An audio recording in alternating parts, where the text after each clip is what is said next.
Baik, para peserta KKN Unko yang berbahagia, kita akan buka pembekalan KKN FHS Unko tahun 2022. Saya awali dengan salam. Assalamualaikum warahmatullahi wabarakatuh. Waalaikumsalam warahmatullahi Waalaikumsalam wabarakatuh. warahmatullahi wabarakatuh. Warahmatullahi wabarakatuh. Dan Warahmatullahi terhormat wabarakatuh. Bapak Suwardi, Sarjana Hukum, Magister Hukum, CM CPLE, selaku Dekan Fakultas Hukum dan Ilmu Sosial. Yang kami hormati para peserta KKN UMKO tahun 2022 yang berbahagia. Alhamdulillahillazi arsala rasulahu bil huda wa dinil haq liyuzhirahu ala dini kullih wa kafa billahi syahida. Asyhadu alla ilaha illallah wahdahu la syarikalah wa asyhadu anna Muhammadan abduhu wa rasuluh la nabiyya ba'da amma ba'du. Bersyukur pada kesempatan pagi hari ini kita semua masih diberikan kesempatan untuk beraktivitas, untuk bisa mengikuti pembekalan di Fakultas Hukum dan Ilmu Sosial.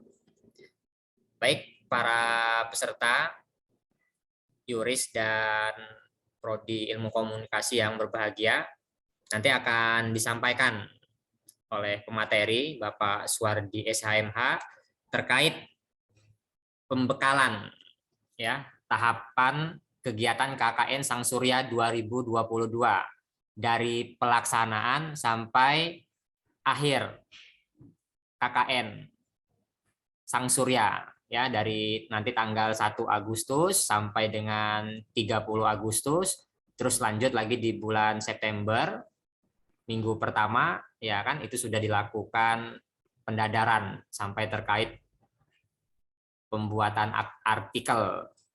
Nah, nanti ini akan disampaikan oleh Bapak Suwardi. Baik, para peserta KKN yang berbahagia, langsung saja kepada Bapak Suwardi SHMH CM CPLE, disilakan untuk memberikan materi, Pak.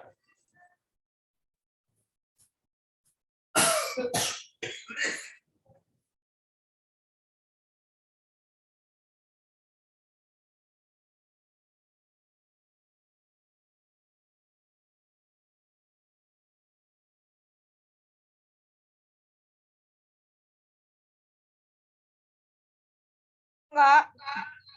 Ya, sabar. Ini Pak Sunya nggak dengar ternyata. Lagi saya chat.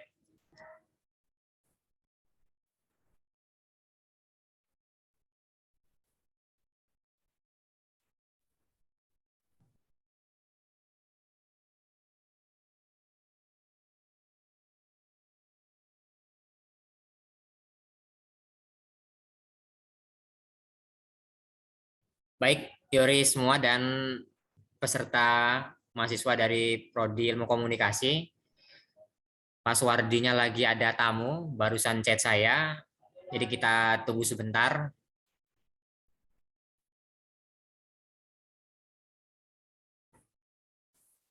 Mohon kepada peserta, untuk rekan-rekan yang belum masuk, agar disilakan masuk. Mungkin ada rekan-rekan kalian yang tidak tahu ya, cara masuk di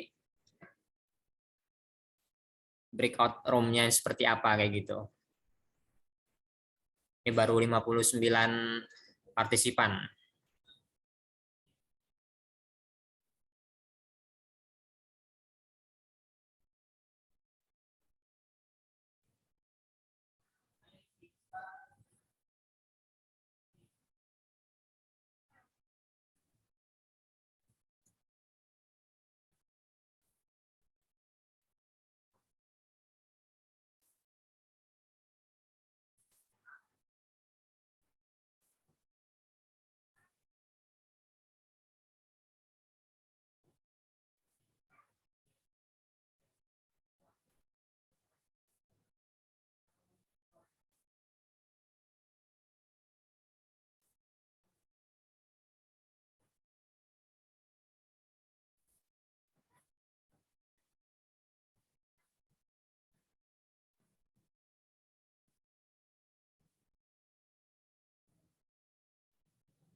Baik, Assalamualaikum warahmatullahi wabarakatuh. Waalaikumsalam Waalaikumsalam. warahmatullahi wabarakatuh.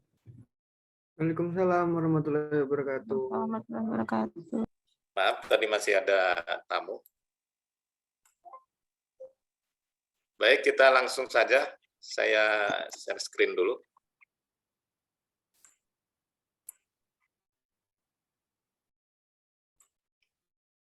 Ini pesertanya 120, yang masuk baru 61.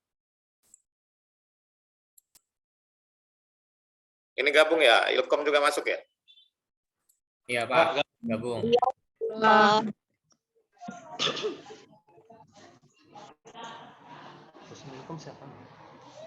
Baru 11 orang dari Ilkom. Mic-nya dimatiin ya, biar nggak terganggu yang lain.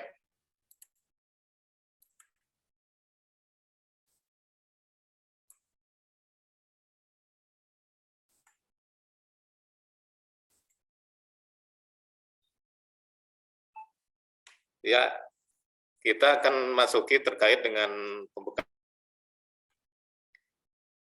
Karena masing-masing fakultas punya ciri khas masing-masing, maka kita dibagi per fakultas, terutama hukum dan ilmu komunikasi.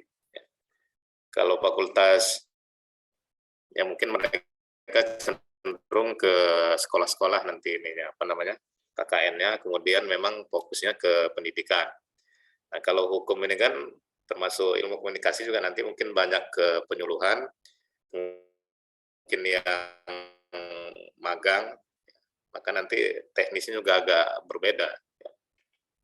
Nah, sebelum kita masuk ke materi lain, kita lihat dulu tujuan KKN itu apa sebenarnya. Jadi maksud KKN itu adalah untuk mewujudkan salah satu tridharma perguruan tinggi, yaitu bidang pengabdian kepada masyarakat. Jadi di perguruan tinggi itu ada 3 bidang yang memang ini harus dilakukan oleh sebuah perguruan tinggi. Yang pertama itu pengajaran atau pendidikan, pengabdian masyarakat, dan penelitian. Nah, ini masuk ke pengabdian karena dia memang langsung berhubungan pada masyarakat, ya, baik mahasiswa maupun dosen. Kemudian yang kedua, yang maksudnya adalah untuk membantu ilmu pengetahuan, teknologi, dan seni yang dipelajari secara langsung, yang sesuai dengan teori sehingga memberi manfaat bagi masyarakat. Ya, seperti yang disampaikan oleh Pak Didi tadi, Wakil Rektor 1, bahwa selama 6 semester, saudara bicara teori, ya, bicara tentang hukum, bicara tentang komunikasi, bagaimana membranding satu produk, misalnya kalau ilmu komunikasi, kemudian hukum mungkin belajar tentang hukum acara, pidana, perdata, tapi hanya secara teori. Nah, ini nanti langsung saudara terjun ke masyarakat, terjun ke tempat KKN untuk menerapkan ilmu yang saudara peroleh itu. Jadi tidak hanya belajar teori, tapi juga harus dipraktekkan. Nah, tapi terkadang memang masyarakat itu nggak mau tahu kita ini jurusan apa kalau sudah KKN itu. Dia nggak peduli mau jurusan hukum, mau jurusan ilmu komunikasi. Pokoknya penilaian masyarakat itu terhadap mahasiswa itu tahu semua. Sehingga nanti mungkin macam-macam juga pertanyaan yang disampaikan oleh masyarakat. Ya, mungkin terkait dengan pertanian, terkait dengan KB, mungkin terkait dengan posyandu. Ada aja mungkin nanti pertanyaannya yang di luar disiplin ilmu kita.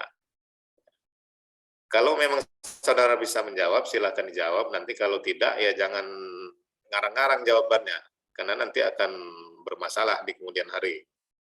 Kalau dia tanya tentang pertanian, kalau saudara nggak paham, ya bilang aja.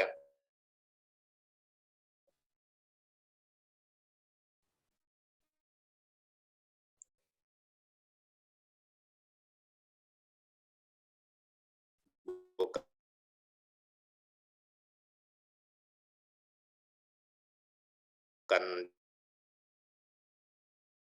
jurusan kita memang. Kemudian yang ketiga, melatih mahasiswa belajar bersama masyarakat untuk berpartisipasi dan berkontribusi dalam pembangunan. Nah, ini secara tidak langsung saudara nanti bersama masyarakat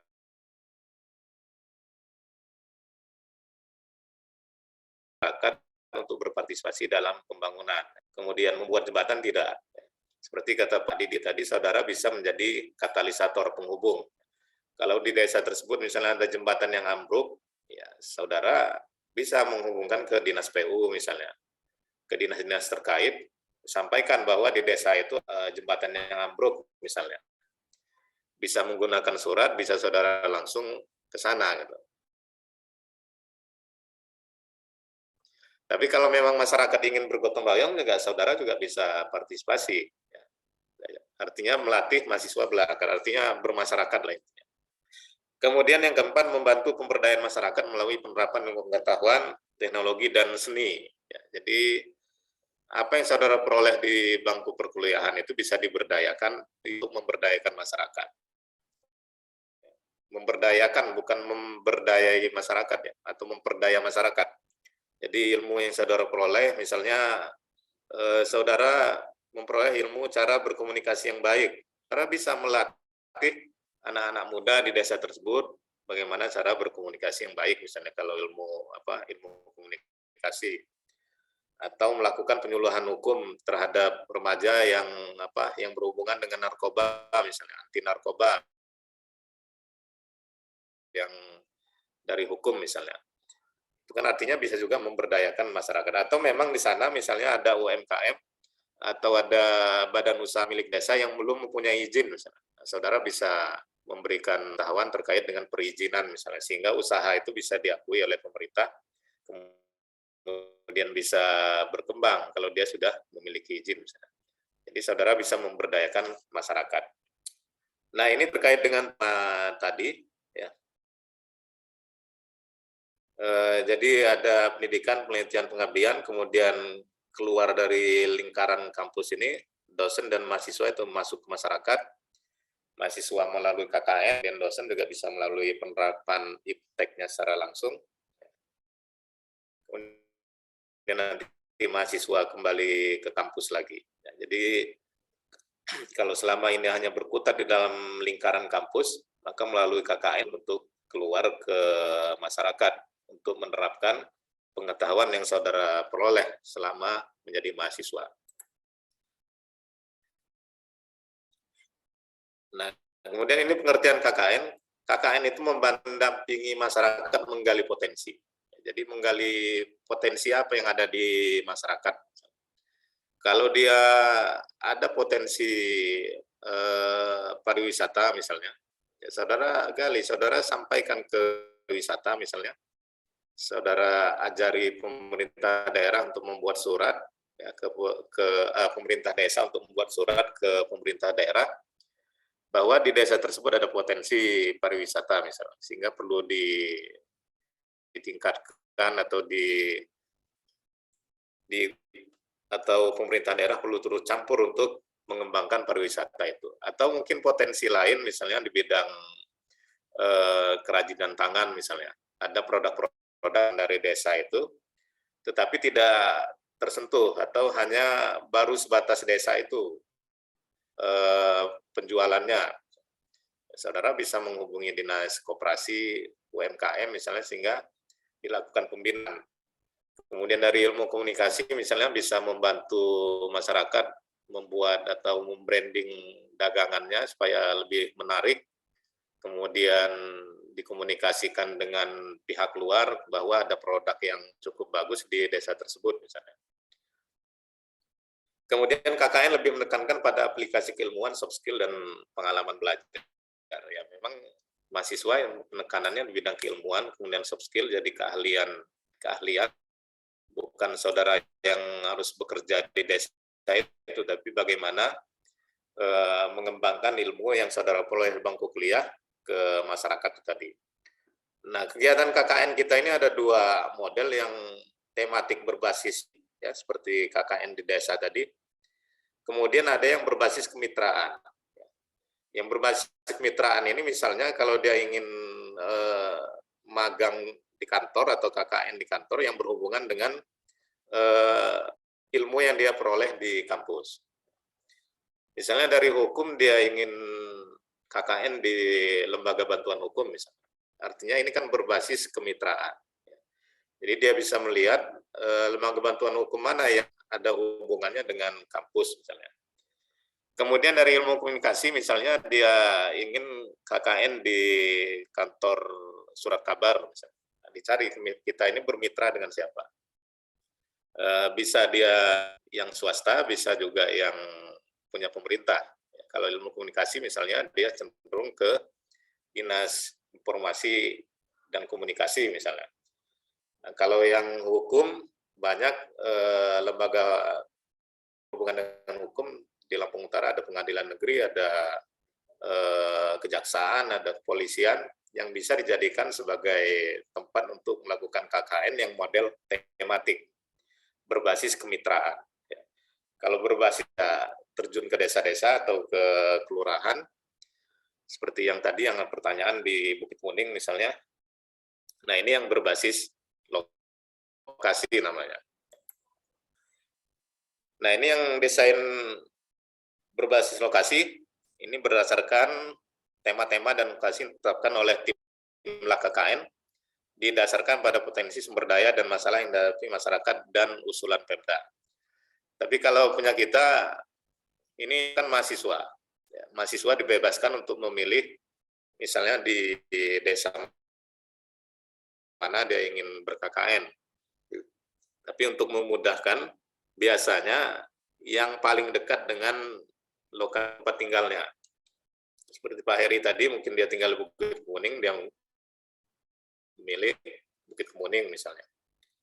Kemudian dirancang untuk pemberdayaan masyarakat lokal dengan pendekatan multidisiplin dan interdisiplin. Ya, karena kita macam ilmu pengetahuan, ya, dari berbagai macam jurusan kuliahnya, maka bisa saja dalam satu kelompok itu tidak hanya hukum semua atau ilmu komunikasi digabung. Ya. Misalnya di desa atau di kelurahan Bukit Kuning itu ada mahasiswa matematikanya yang kelompok ber-KKN di situ. Sehingga itu multidisiplin atau interdisipliner. Ya. Nah, programnya pun nanti akan bervariasi. Ya. Misalnya dari hukum dia melakukan penyuluhan hukum. Kemudian dari ilmu komunikasi penyuluhan terkait dengan penggunaan media sosial misalnya. Kemudian dari pendidikan ya dia melakukan pengajaran atau mendidik anak-anak yang ada di desa tersebut. Tapi dia tetap bekerja secara kelompok. Kalau dia penyuluhan hukum bukan hanya anak hukum yang satu orang itu yang bekerja, tapi semua anggota kelompok itu, baik yang dari ilmu komunikasi maupun dari matematika ikut berperan di situ, ya, moderator atau misalnya jadi panitia yang menyiapkan snack dan sebagainya.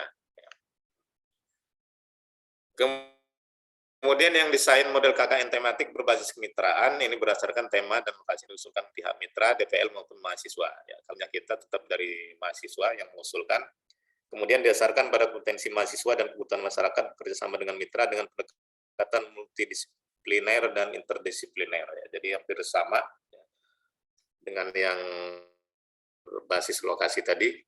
Kemudian desain khusus seperti tanggap darurat bencana, KKN kebangsaan, bilateral, dan universitas lain. Ini kalau dia memang sudah bekerja sama dengan universitas lain atau di satu tempat memang ada bencana, maka bisa diturunkan. Kita ada KKN Muhammadiyah misalnya, tahun ini di Solo atau di mana saya lupa, tapi dia terbatas, yang dikirimkan hanya beberapa mahasiswa. Nah ini yang dimaksud kebutuhan masyarakat itu bisa diperoleh dari perguruan tinggi, dari sektor swasta, dari aparat pemerintah, dari organisasi non-pemerintah. Jadi semuanya bekerja sama, ya tujuannya adalah untuk mas juga. Termasuk perguruan tinggi misalnya, dia memang untuk tujuannya ke masyarakat juga. Maka dia perlu diadakan KKN, penyuluhan, dan lain sebagainya. Nah ini KKN sebagai upaya pemberdayaan masyarakat, ya.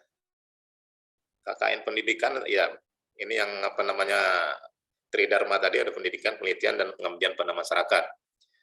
Kemudian mahasiswa berkenalan secara langsung dengan masyarakat dan permasalahannya, serta membahas dengan pendekatan interdisipliner. Ya. Jadi kita bisa memecahkan persoalan yang ada di masyarakat. Kalau memang kita tidak mampu, ya kita bisa mencari bantuan tadi, yaitu tadi yang fungsi kantor tadi yang kata Pak Didi. Misalnya di satu desa ternyata sebagian besar tanahnya belum bersertifikat. Mahasiswa tidak bisa menerbitkan sertifikat, ya. Dicoba-coba membuat sertifikat masyarakat supaya mahasiswa KKN punya nama, dia buat sertifikat sendiri, diolahnya sendiri, akhirnya dikeluarkannya sertifikat, dikasih ke masyarakat. Nggak bisa, justru nanti akan berurusan dengan hukum. Jadi mahasiswa cukup memberikan pengertian di BPN untuk melakukan penyuluhan bahwa pentingnya tentang sertifikat tanah misalnya. Jadi mencari solusi permasalahan yang ada di masyarakat. Kemudian mahasiswa melakukan pemahaman dan analisis masyarakat sehingga mampu memberikan sumbangan pemikiran kritis atas atau solusinya. Ya. Jadi potensi-potensi yang ada di masyarakat itu dianalisa. Ya. Kalau di desa tertentu potensinya apa? Kan setiap desa itu beda-beda. Kemudian potensi yang ada itu kadang-kadang tidak tergali karena memang tidak ada yang memulainya atau tidak ada yang memotorinya. Kemudian KKN dapat menjadi wahana mengamalkan dan teknologi serta seni bagi pemisahan masalah dan kebutuhan masyarakat. Jadi ilmu yang saudara peroleh itu ya bisa diamalkan untuk teknologi, seni, dan pemecahan masalah dan kebutuhan masyarakat. Nah, ini sasarannya masyarakat ini nanti ada perubahan sikap dan perilaku positif, meningkatkan perubahan positif di masyarakat. Yang tadinya tidak tahu masalah hukum,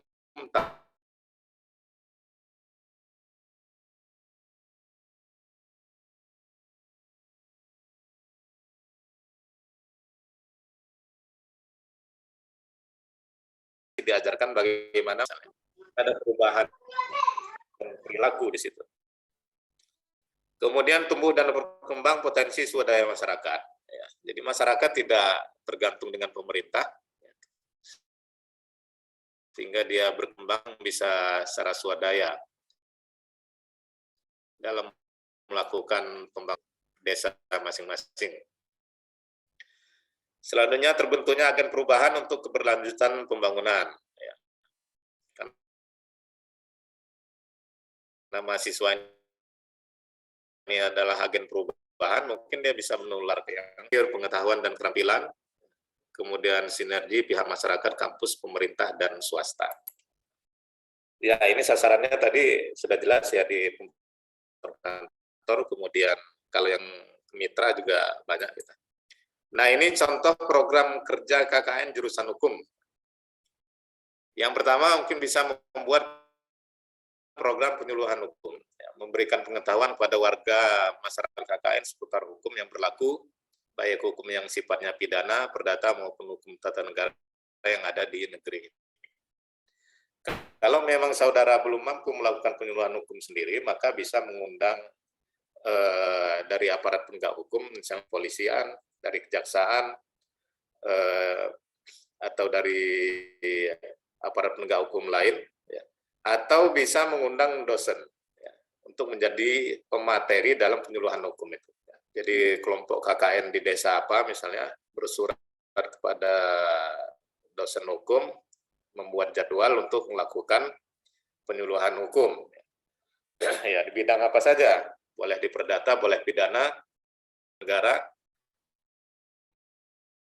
tapi yang pada umumnya adalah masalah pidana dan perdata, ya, terkait dengan akta tanah biasanya, kemudian terkait dengan penyalahgunaan narkoba, masalah korupsi, biasanya melakukan penyuluhan terhadap masyarakat. Kemudian penyuluhan pencegahan korupsi terhadap remaja, karena tingkat pemahaman orang tua perihal korupsi yang terbilang kurang, serta kurangnya perhatian para orang pada perilaku anak yang menjadi cikal bakal tindakan korupsi. Nah, ini dari sejak remaja itu harus dilakukan pengetahuan terkait dengan pencegahan tidak pidana korupsi ini. Jadi maka perlu penyuluhan. Kemudian sosialisasi mengenai akta tanah. Jadi memberikan informasi pengetahuan tentang pentingnya keberadaan akta tanah pemilikan tanah itu sendiri. Jadi saudara bisa bekerja sama dengan Badan Pertanahan untuk melakukan sosialisasi terkait pentingnya akta tanah. Kalau misalnya siap waktunya atau tidak bersedia, ya bisa juga menghubungi dosen kita yang memang paham terhadap hukum agraria. Jadi dia nanti akan menjelaskan terkait dengan akta.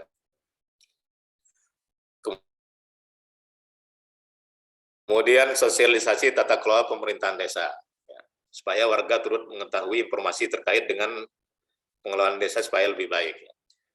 Nah, tata kelola pemerintahan desa ini tidak harus dengan napi sosialisasikan, tapi dengan masyarakat desa juga perlu tahu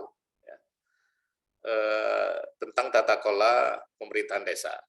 Kan selama ini masyarakat tahunya dengan kepala desa, dengan sekdes. Sebenarnya ada bidang-bidang lain misalnya yang punya kewenangan untuk melakukan pembangunan misalnya. Kemudian ya terkait dengan badan usaha milik desa, ya. Jadi yang tidak kalah penting yaitu perlindungan hukum terkait geografis. Ya. Jadi masalah-masalah hukum lah yang saudara sampaikan terkait dengan perizinan dan segala macam yang memang masyarakat kadang-kadang belum memahami masalah itu.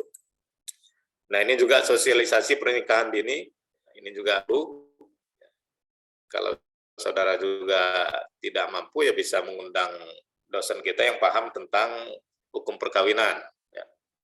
Bisa mengundang Pak Ustadz Muryadi misalnya. Bisa meminta bantuan yang memang hakim pengadilan agama terkait dengan pernikahan usia dini.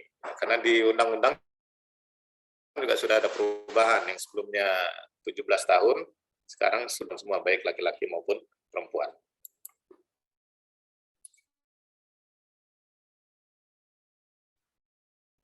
Yang pertama, sosialisasi penggunaan media sosial yang efektif. Ini perlu ini mengadakan sosialisasi tentang penggunaan media sosial yang efektif. Kan selama ini tahunya hanya posting gambar, video yang sebenarnya tidak seberapa diperlukan. Nah, informasi pada masa sekarang bagaimana cara membuat media sosial untuk beriklan misalnya, untuk memasarkan produk jualan supaya lebih mudah dan praktis. Jadi supaya dia bisa memaksimalkan fungsi dari gadget tadi, atau tidak hanya untuk buat TikTok, tidak hanya untuk selfie, tapi bagaimana dia bisa memanfaatkan HP-nya itu untuk kalau dia memang punya keahlian membuat produk misalnya di desa itu, maka dia bisa memanfaatkan supaya beriklan di media sosial. Kemudian membuat rumah baca. Komunikasi juga dengan aktivitas membaca. Sayangnya saat ini sepertinya minat membaca di masyarakat makin minim, padahal membaca adalah kegiatan super bermanfaat. Bisa dengan menghimpun buku-buku bekas atau menghimpun dana untuk membeli buku. Perlu dimintakan pada dosen untuk mengumpulkan buku-bukunya supaya bisa dibuat rumah bacaan di desa misalnya. Tidak harus dia rumah satu, kalau rumah bacaan itu bisa dia nebeng di satu ruangan di balai desa seperti perpustakaan mini, sehingga masyarakat minat baca masyarakat menjadi itu kan buku-buku. Kalau tidak mampu membeli buku baru ya bisa boleh dikumpulkan kemudian dibuat perpustakaan atau rumah baca di desa tersebut. Kemudian membantu sekolah untuk pembuatan media pembelajaran daring. Ya. Kalau di kota udah biasa kita menggunakan media untuk belajar secara online. Nah kalau di desa ini kan masih perlu dilakukan penyuluhan penggunaan media sosial, aplikasi perpesanan online dan lainnya untuk membantu proses belajar daring bagi anak-anak terutama. Kemudian sosialisasi tentang strategi pemasaran produk masyarakat sekitar. misalnya dengan membantu membuat logo produk dengan aplikasi. Jadi kalau selama ini mungkin dia menjual misalnya keripik singkong nggak ada logonya, itu bisa dibuatkan. Kemudian bagaimana supaya kemasannya lebih menarik sehingga orang akan mau membeli produk dari desa tersebut. Nah, kemudian yang KKN di kantor tinggal mengembangkan potensi yang dimiliki dengan langsung dengan praktisi hukum dan ilmu komunikasi tempat KKN tersebut. Jadi dengan mengamati, kemudian dengan ikut berpartisipasi dalam kegiatan di kantor-kantor, kalau dia memang KKN di kantor. Nah, dengan KKN akan mendorong tercapainya visi Fakultas Hukum dan Ilmu Sosial, yaitu mewujudkan Fakultas Hukum dan Ilmu Sosial yang berkualitas dan memberi manfaat. Keberadaan saudara desa-desa itu diharapkan bermanfaat bagi masyarakat. Terima kasih. Assalamualaikum warahmatullahi wabarakatuh. Kembali ke moderator.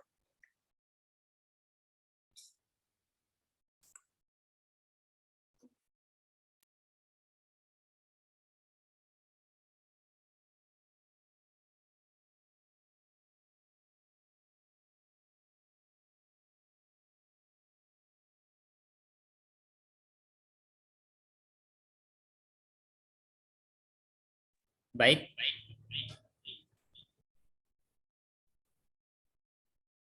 Baik, kepada seluruh peserta KKN UMKO yang berbahagia, tadi sudah disampaikan pembekalan terkait teknis pelaksanaan KKN UMKO Sang Surya tahun 2022.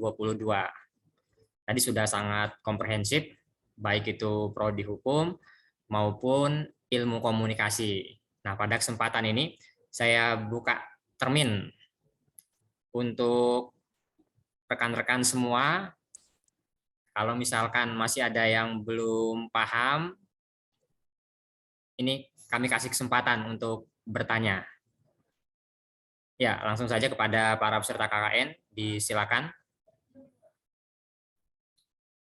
Ya, ini sudah ada raise your hand, Mardiana, Angeli ya. Ya, silakan.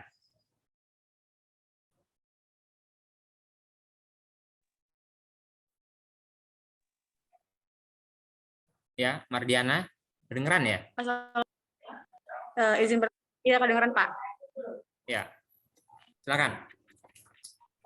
Izin bertanya Pak, ini Pak Bram dan Pak Asu tadi kan Pak Asu sudah menjelaskan berbagai prokja untuk hukum dan ilmu komunikasi di desa dan di instansi.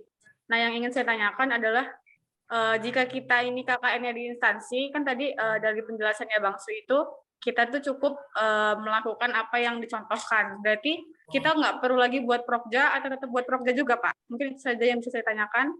Kurang lebih saya mohon maaf. Wassalamualaikum warahmatullahi wabarakatuh. Waalaikumsalam warahmatullahi wabarakatuh. Kita tampung dulu ya untuk Mardiana. Selanjutnya disilakan kepada rekan-rekan yang lain. Parta Wijaya, mau bertanya silakan. Kayaknya udah siap ini mau bertanya. Iya, backgroundnya bagus benar ini kayaknya. Ini memang cinta Muhammadiyah. Yuk silakan, mau bertanya Parta. Saya buka. Ya silakan. Kalau bertanya. Pak, izin bertanya Pak. Pak, jadi kan kami yang KKN di desa, apalagi kalau desanya itu jauh, kayak kami kan di Semuli Pak, di pedalaman itu kan, di Desa Bumi Jaya. Nah, kami diharusin di sana kan ada kegiatan malam, ada program malam ya Pak. Nah, kami diwajibin minap di situ Pak. Untuk fasilitasnya kami nggak ada ini Pak dari desa. Jadi kayak tempat kami minap kami harus nyewa segala macam. Itu kayak mana Pak? Kawan-kawan pada nanyain kemarin. Ya. Paling itu aja Pak yang pengen saya tanya. Sebelumnya terima kasih Pak. Siap, kita tampung dulu ya Parta ya. Selanjutnya disilakan kepada para peserta yang mau bertanya disilakan. Tadi Pak Suwardi dari Mardiana dari Ilkom bertanya terkait masalah program kerja. Mardiani mendapatkan tempat di instansi. Nah, kalau mau melakukan program kerja seperti apa? Apakah memang melanjutkan kegiatan atau aktivitas yang ada di instansi tersebut, ataukah tadi memang membuat program-program unggulan atau prioritas yang memang sudah dibuat oleh kelompoknya. Terus tadi dari Parta terkait program kerja juga, ini dapat di Desa Semuli. Nah, ini ada kegiatan malam seperti itu. Terus diminta oleh desanya untuk meminap seperti itu. Nah, ini seperti apa ini Pak Suwardi untuk kelompoknya Parta itu?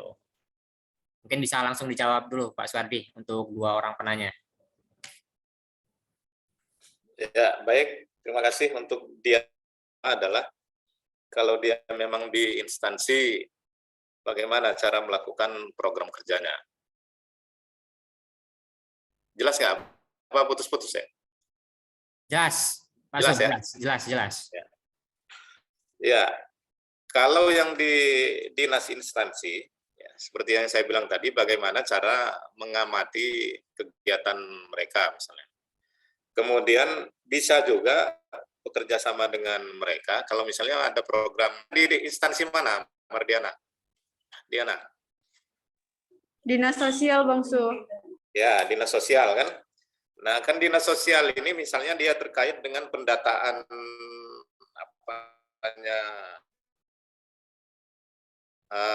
masyarakat yang memiliki potensi untuk memperoleh bantuan lah kira-kira gitu ya. Kan sekarang banyak bermasalah di situ. Bisa melakukan kerjasama dengan dinas sosial itu melakukan penyuluhan misalnya ke desa apa misalnya. Misalnya ada kawannya yang di desa, ya. Kawannya di desa apa KKN misalnya Parta tadi ya. Saudara bisa kerjasama dengan kelompok dinas sosial misalnya untuk melakukan penyuluhan. Mau nggak desanya Parta misalnya seperti itu contohnya. Nah, temanya sudah saudara tentukan.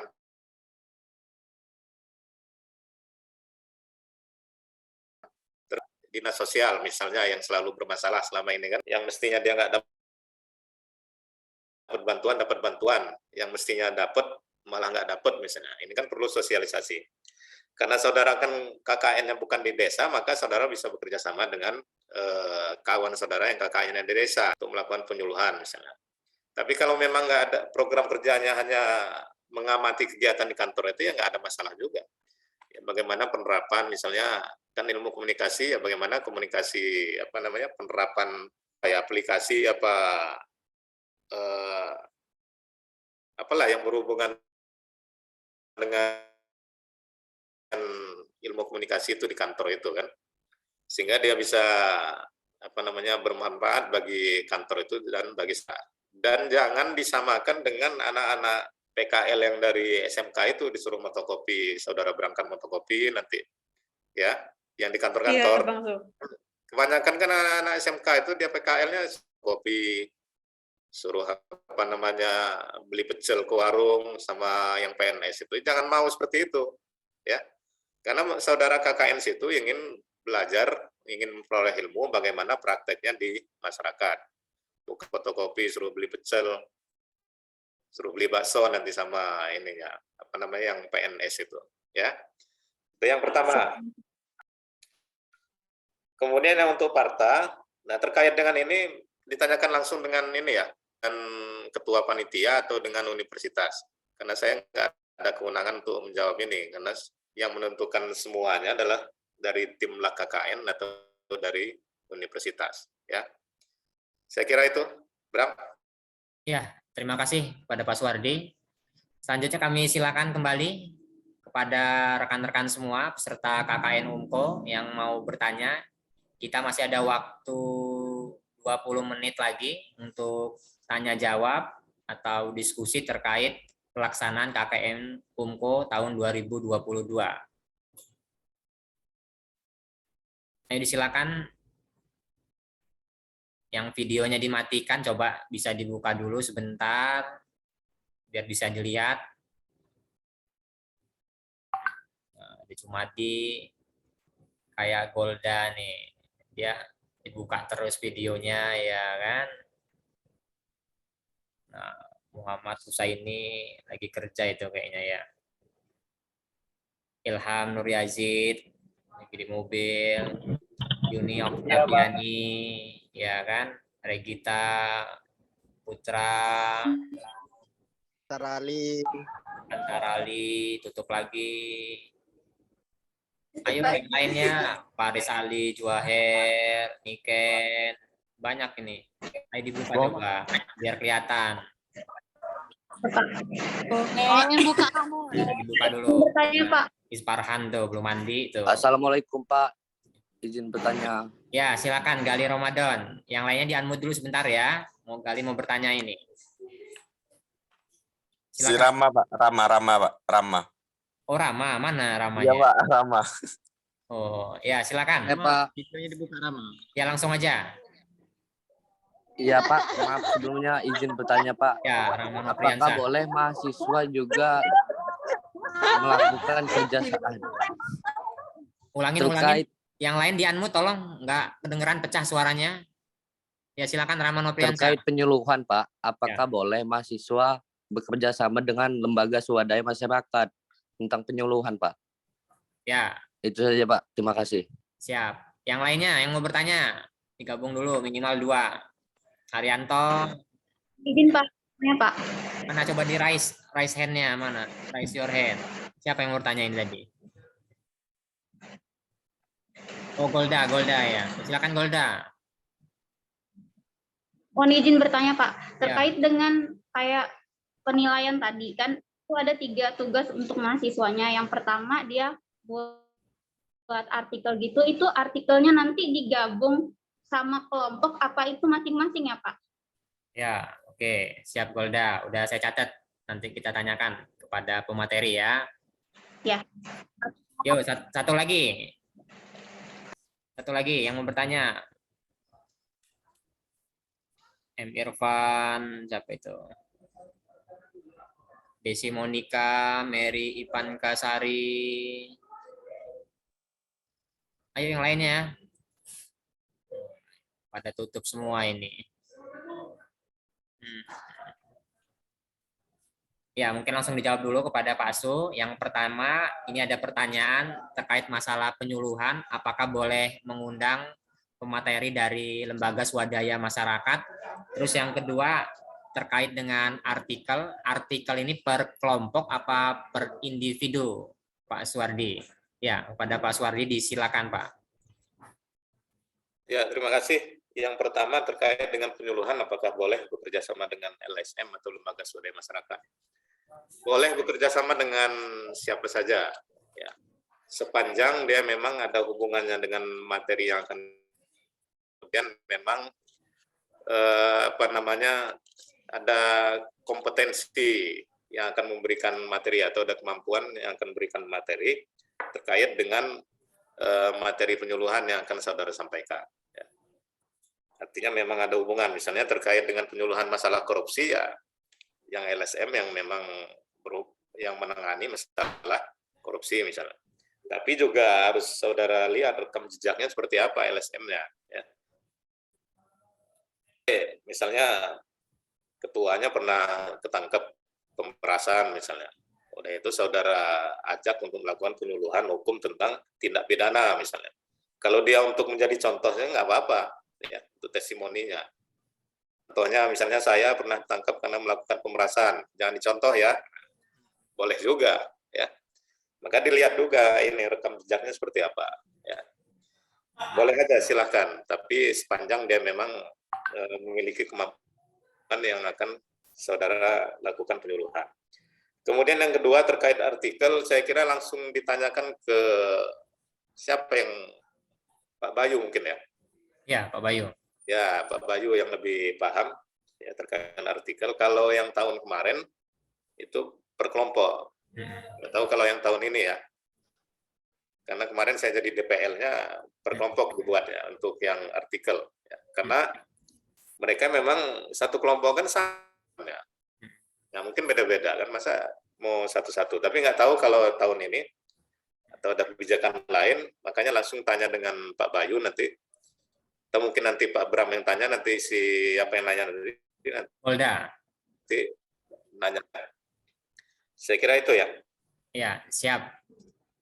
Untuk presensi kepada para peserta, jangan lupa untuk absen. Terus pertanyaan dari Golda Meria, ini menambahkan izin Pak Suwardi. Jadi untuk artikel itu per kelompok. Nah, jadi tadi itu nilai tambahan ya buat kalian. Kalau misalkan tadi kalian mengerjakan, itu dapat nilai tambah. Terus tadi itu dikonsultasikan kepada DPL atau dosen pembimbingnya.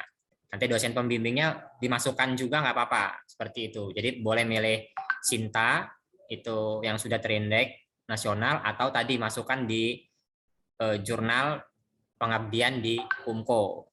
Nanti itu akan dibimbing atau didampingi oleh DPL masing-masing. Selanjutnya kami silakan yang mau bertanya. Masih ada waktu 5 menit lagi.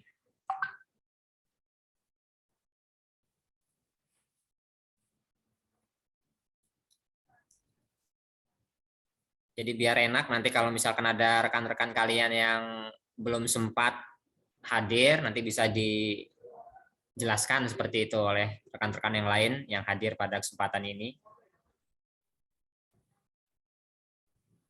Cukup paham semua ya, peserta ya? Paham, Pak. Pak. Insya Allah.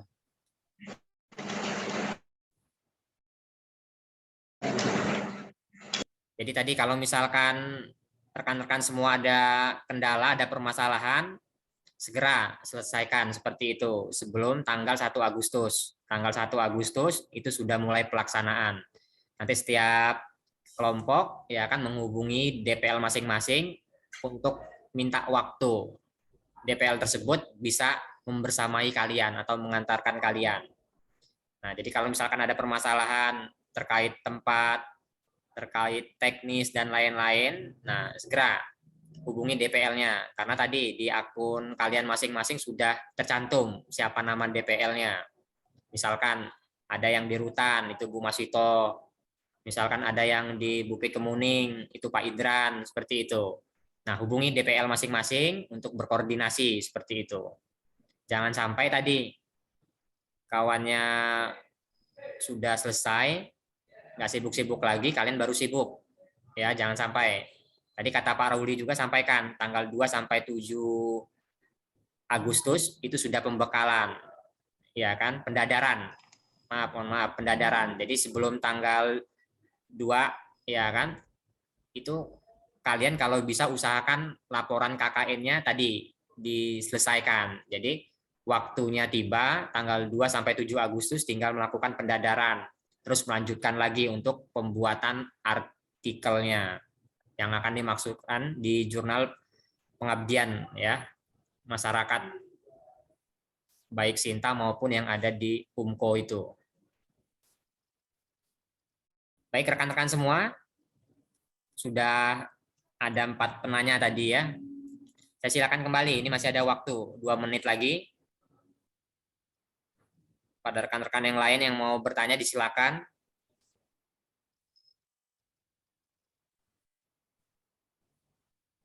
Apa sudah cukup ini? Kalau cukup, kita akhiri, kita tutup ini. Suaranya sudah nggak ada lagi nih kayaknya. Sudah, Pak. Cukup, Pak. Cukup, iya. Pak, saya ingin bertanya, Pak. Mana? Sebelah sana ya? Ya, silakan. Siapa ya? Coba raise Iya, hand Pak. tangannya mana? Nurasana, Pak. Iya, saya Pak Nurasana. Mau bertanya ya? Iya, Pak. Masih Ya. Ya, masih. Silakan, silakan. Nggak apa-apa. ya, Pak. Pak, Ibu. Nah, mengenai pendadaran itu kan tanggal 1 sampai tanggal 2 Agustus atau September ya, Pak? Ulangin putus-putus suaranya. Itu tadi kan tadi juga agak putus-putus dari sini jadi kurang paham. Ya. Pak, pendadaran itu tuh di tanggal 2 sampai tanggal 7 Agustus atau September ya, Pak? Ya, siap. Akan dijawab oleh Pak Suwardi ya. Oke, untuk pendadaran waktunya. Yang lain, siapa tahu ada yang belum dengar ini. Silakan.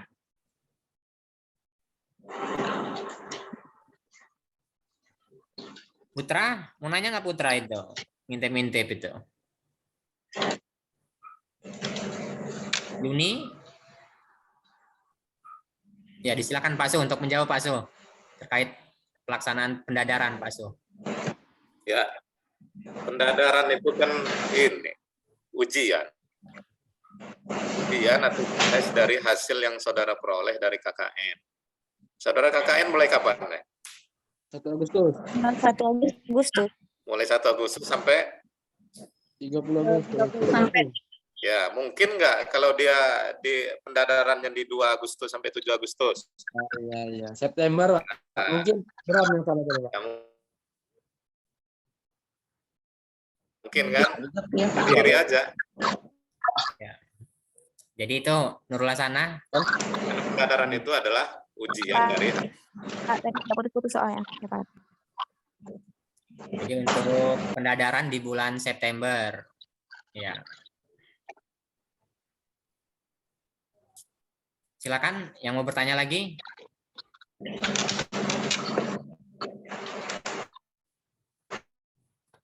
Apa cukup?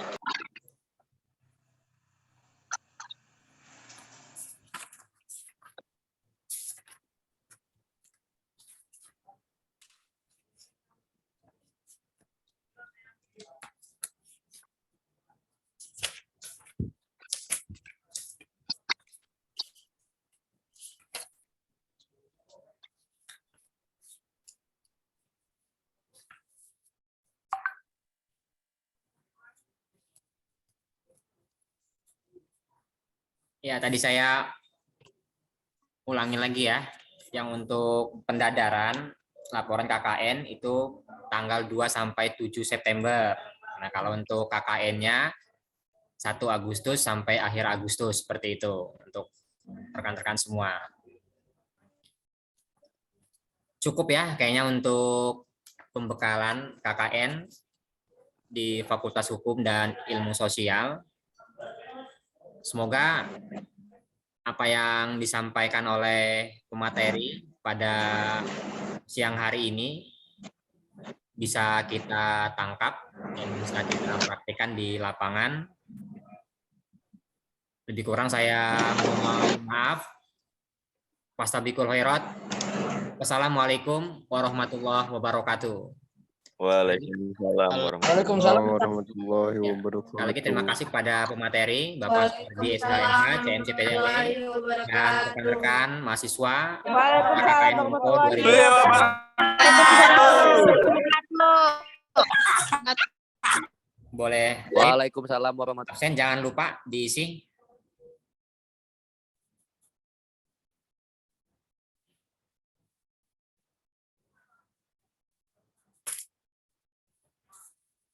Belum absen, silakan. Ibu Kak, Nanti jam 1 kita mau